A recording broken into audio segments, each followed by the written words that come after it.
Bien, vamos a ver la unidad 5, el tipo activo doloso en el aspecto subjetivo, es decir, la segunda parte de la tipicidad para los delitos dolosos. Lo primero que vamos a ver acá es el dolo, concepto de dolo y clases de dolo y lo que se llaman elementos subjetivos distintos al dolo. ¿Qué significa esto? Básicamente, el aspecto subjetivo de la tipicidad es la representación que tiene el autor al momento de realizar su conducta. No es lo mismo para el sistema penal el matar a otro por imprudencia o matarlo intencionalmente. Lo primero da lugar a las consecuencias del homicidio culposo, una pena de hasta 5 años de prisión. Lo segundo da lugar a la sanción por homicidio simple, o sea, homicidio doloso, de 8 a 25 años de prisión. Entonces el dolo es la representación de los elementos objetivos del tipo penal, o sea, todos los elementos que se exigen a nivel de tipicidad objetiva, el autor se los tiene que representar. Dicho en otras palabras, para imputar a una persona la pena del artículo 79, homicidio doloso, es necesario que el autor, cuando mató, haya sabido que estaba matando. Eso es básicamente el dolo, la representación de todos los elementos del tipo objetivo. Hay 3 clases de dolo, lo que se llama el dolo directo, indirecto y eventual. El dolo directo significa básicamente la intención de provocar ese resultado. El dolo indirecto significa que el autor no tiene exactamente esa intención, o sea, provocar el resultado que va a provocar su conducta, sino que tiene otra, pero sabe que es la consecuencia necesaria de su acción. Ejemplo típico: quiero matar al dueño del auto, al que va en el vehículo que yo identifico, pero sé que también va a morir el chofer. La muerte del chofer actúa igual, provoca la muerte de los dos. Bueno, la muerte del chofer se me va a imputar a título de dolo indirecto. El dolo eventual significa, digamos, según la doctrina mayoritaria, la forma más leve de dolo. Sin embargo, estudios de hace algunos años de algunos autores consideran que no es la forma más leve, sino que es la forma básica de dolo. ¿Qué significa el dolo eventual? Que el autor se representa la posibilidad o la probabilidad de que se produzca el resultado. Aunque no busca específicamente ese resultado, él se representa de que posiblemente o probablemente se va a producir ese resultado y actúa igual. Bueno, hay una gran discusión sobre cuál es el límite entre dolo eventual y la culpa, que es más leve, que tiene pena considerablemente menor en el Código Penal argentino. Y por último, en este punto estudiamos también los llamados elementos subjetivos distintos del dolo, es decir, que algunos tipos penales exigen en el aspecto subjetivo, o sea, en cuanto a las representaciones del autor, exigen algún elemento especial. Por ejemplo, por tomar un caso en el Código Penal, el artículo 80, inciso séptimo, sanciona penalmente a la persona que mate a otro para ocultar otro delito, por ejemplo. Típico caso, el ladrón que mata al guardia del banco para ocultar o para facilitar el delito de robo que ha cometido o que va a cometer. En esos casos, entonces, es necesario verificar que el autor haya tenido ese elemento subjetivo especial, que, ojo, es algo distinto al dolo.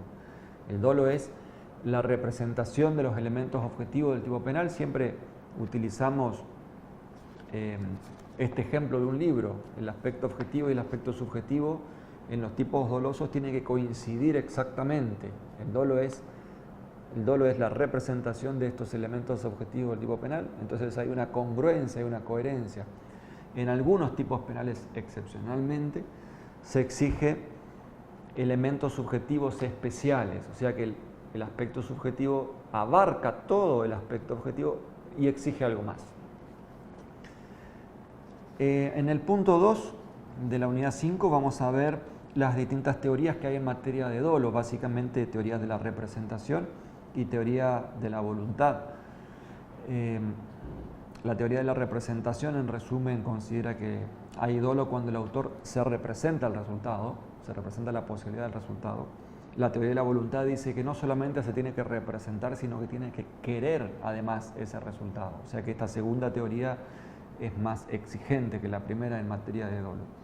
En la doctrina penal argentina siguen la primera, la teoría de la representación, autores como por ejemplo Marcelo Sanchinetti, y siguen la segunda, por ejemplo, autores como Eugenio Raúl Zaffaroni. En el punto 3 vamos a encontrar el error de tipo y las clases de error. ¿Qué significa el error de tipo? Es el desconocimiento de algunos o de todos los elementos objetivos del tipo penal. El autor, por ejemplo, cree estar disparando contra un animal y en realidad está disparando contra una persona sin saber que es una persona y le provoca la muerte. Bueno, ese es un caso de error de tipo, que el error de tipo trae como efecto sistemático excluir el dolo, y si no hay dolo no se puede aplicar el tipo doloso. Vamos a encontrar dos clases de error, vencible o invencible. El error vencible tiene ciertas consecuencias, el error invencible tiene otras consecuencias más fuertes, más drásticas en el sistema penal. El error vencible excluye el dolo, el error invencible excluye el dolo y también la culpa. O sea, no hay ninguna forma de responsabilidad penal si el error que comete el autor es invencible. ¿Cuándo es invencible? Cuando no tenía forma de superar ese error una persona medianamente prudente tomando todos los recaudos para el caso.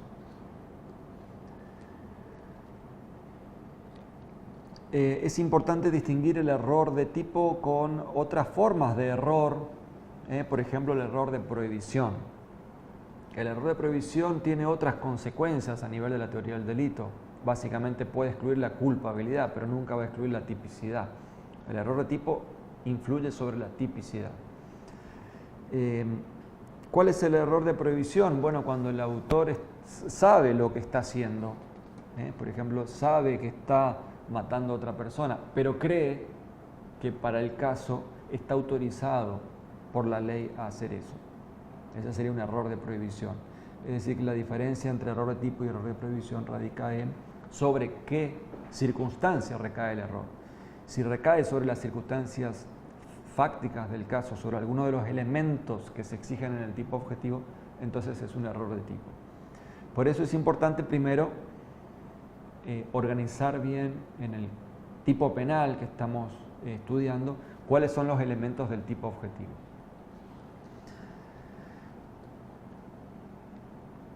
Por último, en la unidad 5 vamos a encontrar clases especiales de error. Son clases especiales de error de tipo, las que están mencionadas en este punto 4, concretamente lo que se llama aberratio ictus o error en el golpe, error in personam y dolus generalis. Son supuestos específicos, se le da este nombre en latín, se los conoce así, identificados desde hace mucho tiempo en la dogmática penal, y hay distintas propuestas de solución por la doctrina penal. Hay que ver cuál de esas propuestas de solución es más convincente. Mucho tiene que ver en esto el concepto de dolo que uno tome desde el principio, digamos, cuando se refiere al tipo subjetivo, para tratar de solucionar estos casos.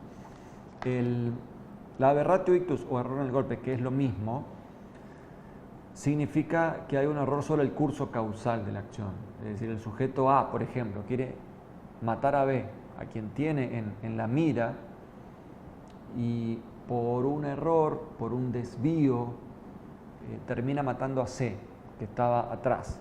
Ese es el supuesto llamado error en el golpe. Bueno, ¿cómo se resuelve ese caso? Es lo que vamos a estudiar en este punto.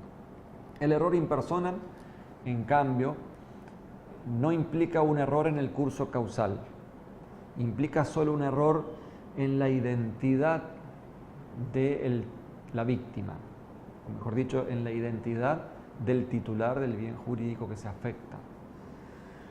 Ahora el sujeto A quiere matar a B y mata a B. Eso, mata a esa persona que tiene identificada delante, pero resulta que tuvo un error sobre la identidad. Creía que era B, pero en realidad era C. Fíjense que acá el error es diferente. No se da un error sobre el curso causal de la acción. El curso causal de su acción llega a destino como él pretendía. Lo que pasa es que el error sobre la identidad de esa víctima es lo que va a traer alguna consecuencia en este caso. Hay que diferenciar el error sobre agravantes y sobre atenuantes en algunas figuras penales.